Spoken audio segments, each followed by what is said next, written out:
We are back in the basement at 208 Fairview, and you can see that there's actually a block that I removed from the concrete wall that's in common between the basement and the crawl space, which is underneath the original porch, now office. And you can see in here the ventilation exchange that I have.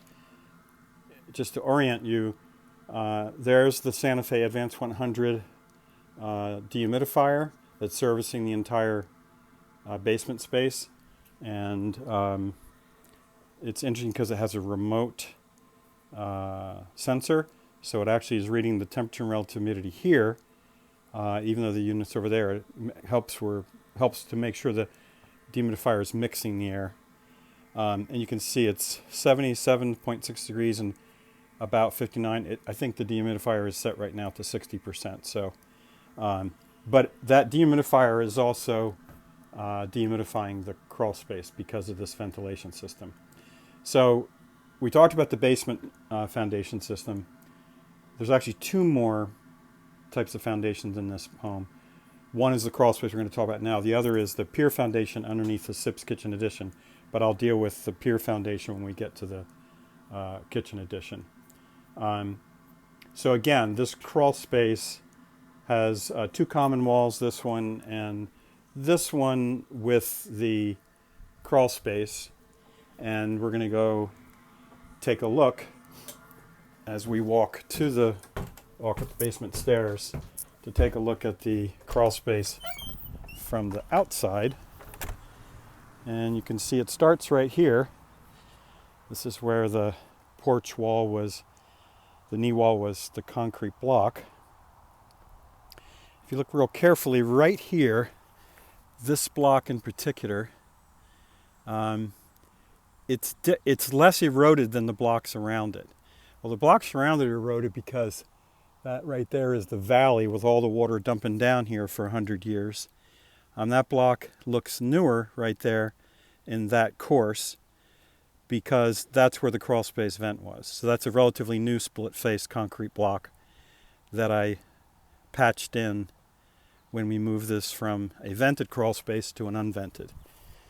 And that's what we're going to talk about next. So we're going to walk to the front of the house, and you can see here's the front door, and here's another knee wall for the porch. And if you look right there at that block, you can see the mortar job's not quite as good as the other. That's because I did it. That's the other block that I patched in to close off the vents in the crawl space. So we're going to go up into my wife's office just enough to get to the crawl space. And so there's the scuttle hole that allows me to go down in. Pull that up. I'm going to reach in and turn on the crawl space light, and then we're going to head down.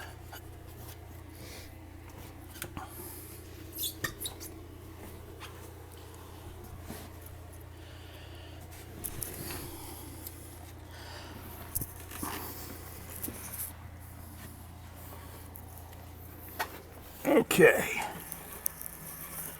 Sorry for the lousy camera angles, but all right. So now we're in the crawl space. I'll give you a quick look around.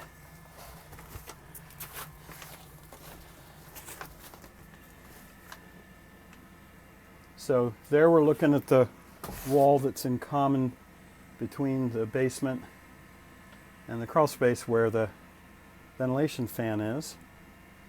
So how did we move this crawl space from an unvented, unconditioned to a conditioned, unvented crawl space?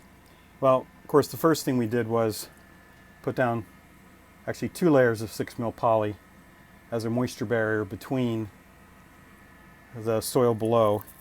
And you can see how uneven the surface is here. The original porch had a framed floor, but they poured a pretty substantial topping slab on top of that. And this was an open porch. So of course, the concrete absorbed a lot of water and it rotted out the whole porch floor, and they just let it drop into the space below, the crawl space. So and these are the new floor joists, and so there was a new floor with a wood floor, there was no concrete topping slab. But I had to come down here and separate out all the rotten lumber from the broken up topping slab. Yeah, I really wanted to get that rotten wood out, but I left the broken up concrete topping slab here because I just didn't have the chutzpah to, get it out of here. So the 2 layers of 6-mil poly for the moisture barrier for the crawl space are on top of the topping slab. And then on the 2 exterior walls, you can see I used a froth pack to insulate, but behind that is 1 layer of 2-inch rigid foil-faced polyiso insulation, rigid. So the total R value here, I probably have about 2.5 inches of the froth pack and then 2 inches. I'm probably around an R15 or so, maybe a little higher. But that's how we move this from a vented, unconditioned crawl space to a unvented, and it's not fully conditioned. But because of the circulation fan here, the crawl space roughly mimics what's going on in the basement. So if I've got the basement open and the relative humidity goes up because the basement windows are open, this space reflects that. So this space is often a little damper, and in the winter a little colder, in the summertime a little bit warmer. And you can see that right now, I'm going to go and show you what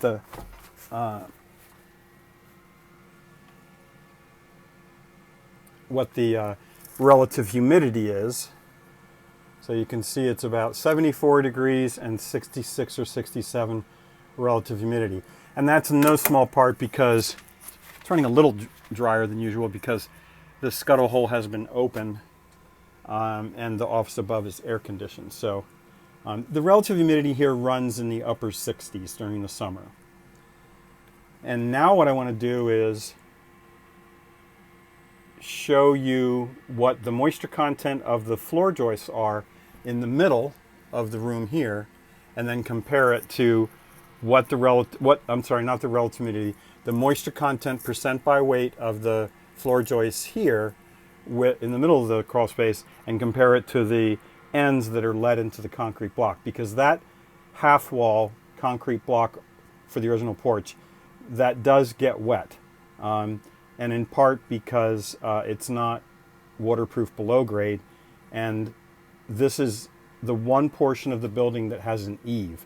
So the water comes off the eaves, runs down into the soil alongside the foundation, and wets this block. Now, it's wetting less because I put the above grade coating on, but one of the reasons I think the relative humidity runs a little bit higher in this space than the basement is that these concrete walls, both the ones that are insulated and frankly the ones that aren't, are conveying moisture into the space, sort of circumventing the moisture barrier below. And I forgot to bring my moisture meter with me, so I'm going to do a separate video for that, and I'll see you in a moment.